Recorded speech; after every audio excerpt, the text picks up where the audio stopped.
جب تک لکوریا رہتا ہے تو روزہ نہیں رکھ سکتے، نماز نہیں پڑھ سکتے اور پاک نہیں ہو سکتے۔ تب تک بہت سارے لوگ اس طرح سوال پوچھتے ہیں، اس میں کنفیوز ہوتے ہیں، جیسے کہ ان کا سوال بھی ہے۔ توجہ سے ان ساری باتوں کا جواب سن لیجئے گا اور صدقہ جاریہ سمجھ کے دوسروں کے ساتھ شیئر کر دیجئے گا، خاص طور پر عورتوں کے لیے بڑا اہم مسئلہ ہے۔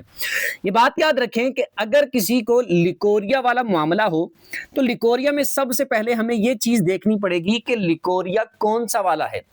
بعض دفعہ یہ ہوتا ہے کہ لکوریا بالکل سفید کلر کا ہوتا ہے، بالکل وائٹ کلر کا۔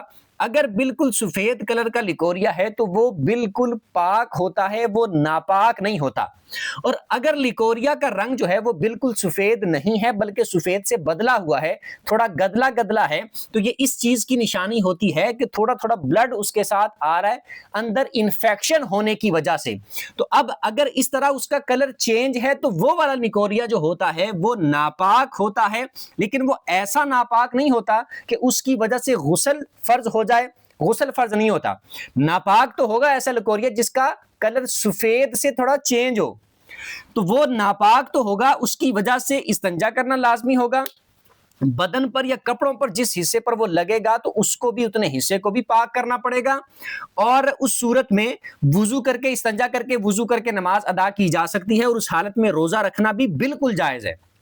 اگلی بات یہ کہ اگر بالکل وائٹ کلر کا لکوریا ہو، جیسے کہ میں نے پہلے بتایا، تو وہ پاک ہوتا ہے بالکل، نہ اس سے غسل فرض ہوتا ہے، نہ اس سے وضو ٹوٹتا ہے، نہ اس سے نماز پر کوئی اثر پڑتا ہے، نہ اس سے روزے پر کوئی اثر پڑتا ہے۔